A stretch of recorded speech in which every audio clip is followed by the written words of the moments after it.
Bonsoir à toutes et à tous et bienvenue au Journal du Soir sur Télé Liban.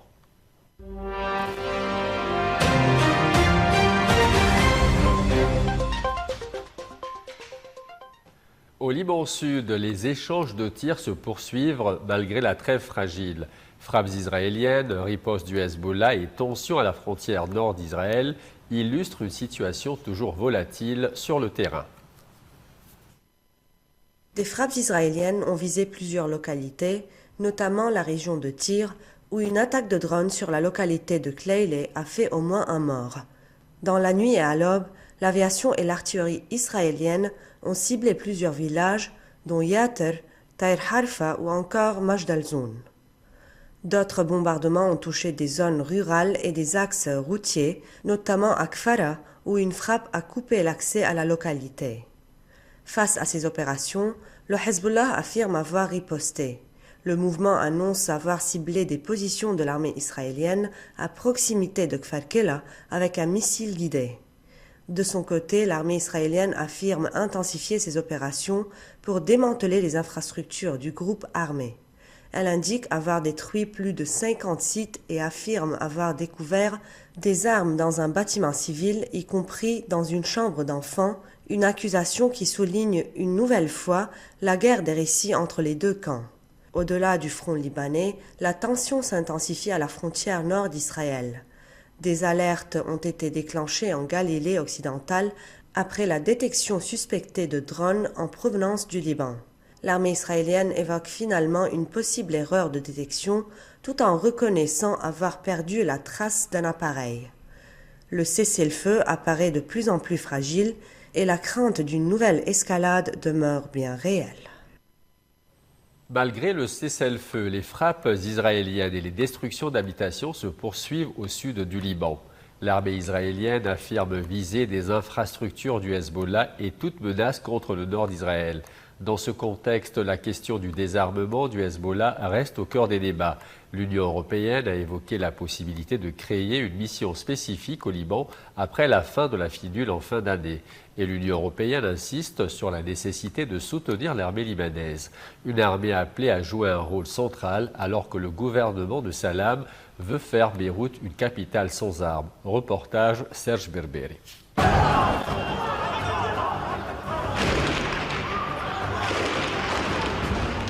Beyrouth, une capitale marquée par les armes et par une date qui reste gravée, le 7 mai 2008.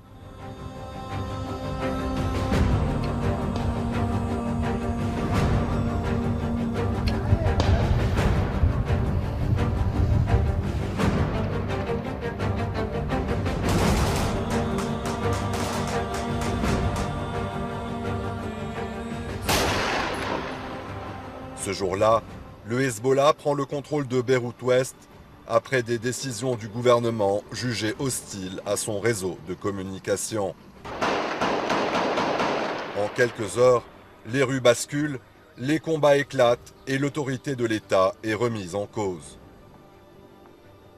Un épisode qui révèle la fragilité du pouvoir central face aux armes. 18 ans plus tard, le symbole est fort. Le gouvernement libanais veut faire de Beyrouth une capitale sans armes où seule la force publique est autorisée. Une décision inédite dans un pays où la question des armes reste au cœur des équilibres politiques.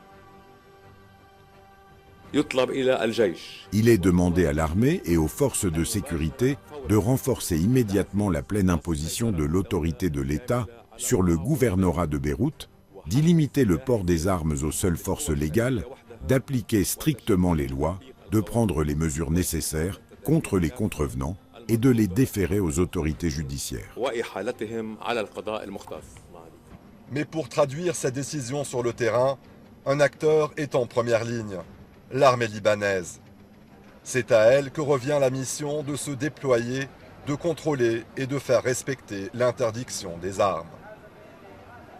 Un rôle central dans un contexte difficile. Depuis la crise économique, l'institution fait face à des ressources limitées et à des besoins croissants. Malgré cela, elle reste l'un des rares piliers encore opérationnels de l'État. d'où l'importance du soutien international. À Paris, la question de l'aide à l'armée libanaise a été évoquée cette semaine entre Nawaf Salam et le président français Emmanuel Macron. Une conférence internationale de soutien pourrait être relancée pour renforcer les capacités des forces armées et des forces de sécurité. Nos discussions ont par ailleurs permis de relancer la perspective de la tenue de la conférence internationale consacrée au soutien à l'équipement de l'armée libanaise, initialement prévue le 4 mars à l'initiative de la France et de l'Arabie saoudite. Cette conférence apparaît aujourd'hui plus nécessaire que jamais, notamment à la lumière de décisions historiques prises par le gouvernement libanais, qui a affirmé le caractère illégal des activités armées et sécuritaires du Hezbollah et déclaré Beyrouth, il y a une semaine, ville exemple d'armes. Le renforcement des capacités de l'armée et des forces de sécurité demeure une condition essentielle pour restaurer l'autorité de l'État et assurer l'unicité de la force publique sur l'ensemble du territoire. Le monopole des armes ne se fera pas d'un coup de baguette magique, il s'inscrira dans une stratégie politique d'ensemble, mais il faut relancer les efforts en ce sens. Nous nous tiendrons prêts à y apporter un appui concret avec nos partenaires régionaux et internationaux en reprogrammant la conférence de soutien aux forces armées et aux forces de sécurité libanaises. Faire de Beyrouth une capitale sans armes, c'est un tournant. Pour la première fois depuis des années, le pouvoir politique affiche clairement sa volonté d'imposer ses règles. Un choix assumé qui traduit une tentative de reprendre l'initiative et de réaffirmer l'autorité de l'État au cœur de la capitale et au-delà.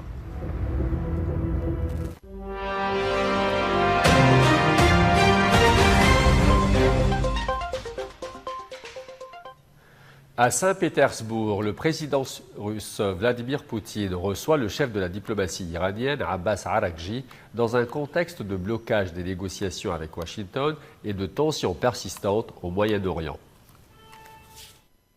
Une rencontre à forte portée diplomatique. À Saint-Pétersbourg, Vladimir Poutine s'entretient avec Abbas Araghchi, alors que Téhéran cherche à consolider ses alliances après l'échec des discussions avec les États-Unis au Pakistan. À son arrivée en Russie, le chef de la diplomatie iranienne a directement accusé Washington d'avoir fait échouer les pourparlers. Selon lui, les exigences américaines ont empêché toute avancée malgré des progrès initiaux. Depuis plusieurs jours, Abbas Araghchi multiplie les déplacements. Islamabad, Oman, Turquie, autant d'États dans un intense ballet diplomatique destiné à relancer le dialogue et défendre les positions iraniennes, notamment sur le nucléaire et le détroit stratégique d'Ormuz. Un détroit aujourd'hui au cœur des tensions. Toujours soumis à un double blocus iranien et américain, il reste un point clé pour le commerce mondial de l'énergie. Téhéran affirme vouloir garantir la sécurité du transit tout en dénonçant des actes de piraterie de la part des États-Unis. De son côté, Donald Trump a durci le ton, excluant toute reprise de négociations directes et affirmant que l'Iran devra faire le premier pas. Dans ce contexte, Moscou apparaît comme un soutien clé pour Téhéran, affichant un front commun face à ce qu'il dénonce comme des pressions occidentales. Au vu l'impasse diplomatique, les démonstrations de force et les alliances renforcées, la perspective d'un apaisement semble encore lointaine. Et la région reste suspendue à l'évolution des rapports de force internationaux. L'Iran aurait transmis aux États-Unis une nouvelle proposition pour mettre fin à la guerre et rouvrir le détroit d'Ormuz tout en repoussant les négociations sur le nucléaire. Selon le média Axios, Téhéran propose de transformer le cessez-le-feu actuel en accord durable, en laissant de côté, dans un premier temps, le dossier nucléaire, principal point de blocage entre les deux pays. Mais à Washington, aucune réponse officielle n'a encore été donnée. Lever le blocus maritime sur Ormuz pourrait en effet priver les États-Unis d'un levier stratégique dans de futures négociations.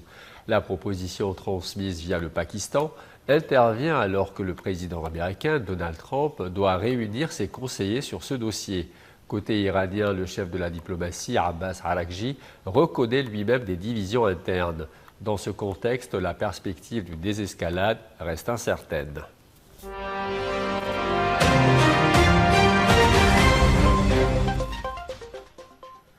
À Washington, le suspect de la tentative d'attaque lors du gala de la presse est présenté à la justice américaine. L'homme est accusé d'avoir voulu viser le président Donald Trump et plusieurs responsables de son administration dans un contexte de forte inquiétude autour de la sécurité des dirigeants politiques. Une attaque déjouée de justesse. Samedi soir, lors du prestigieux dîner de l'Association des correspondants à la Maison-Blanche, la soirée a viré au chaos lorsqu'un homme armé a tenté de pénétrer dans la salle. Rapidement neutralisé par les agents du service secret, le suspect identifié comme Cole Allen, 31 ans, n'a pas réussi à atteindre les centaines d'invités présents, parmi lesquels le président américain, son épouse et le vice-président. Les images de vidéosurveillance montrent l'assaillant franchissant le portique de sécurité avant que les forces de l'ordre n'interviennent. Selon les autorités, il était équipé de 2 armes à feu et de plusieurs couteaux. Des coups de feu ont été échangés et un agent a été touché sans être blessé grâce à son gilet pare-balles.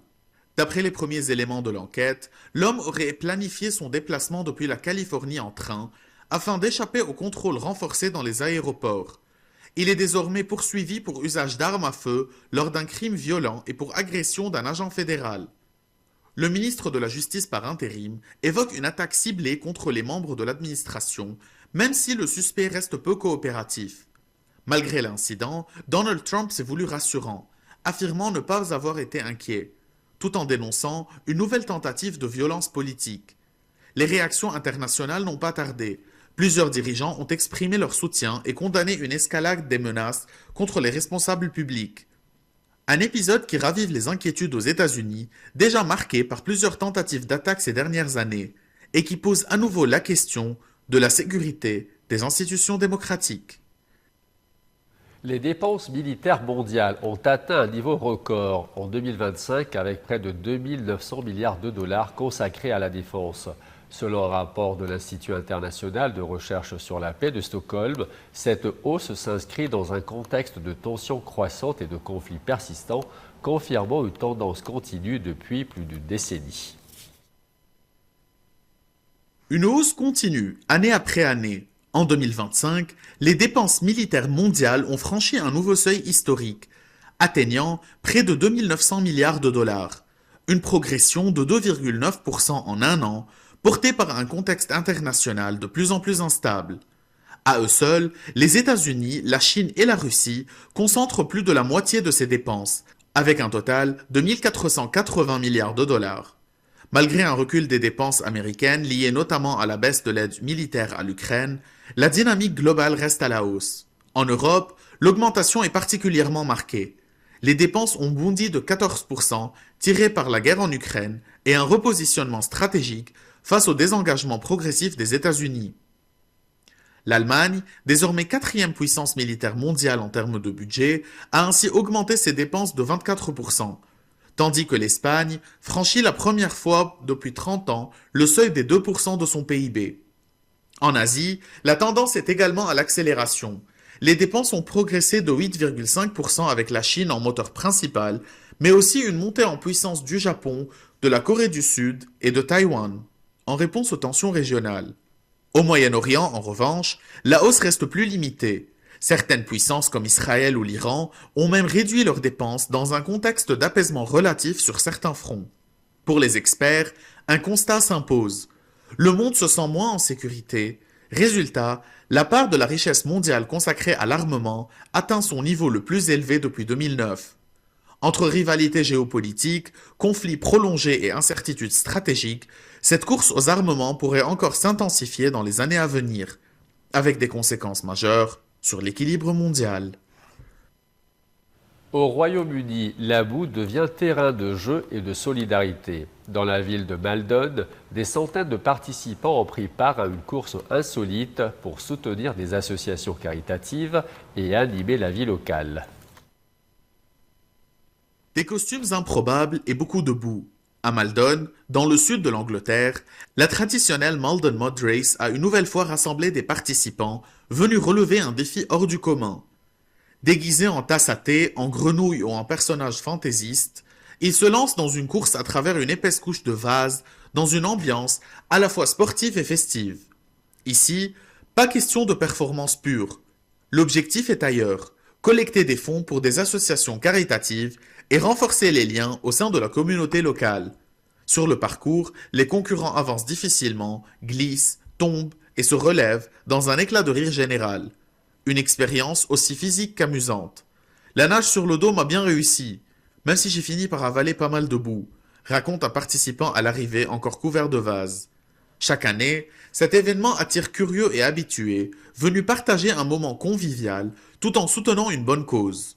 Au-delà du défi sportif, la Malden Mud Race incarne surtout un esprit de solidarité et de dérision, où l'effort collectif prime sur la compétition. Une course pas comme les autres, qui prouve que l'on peut se salir pour la bonne cause.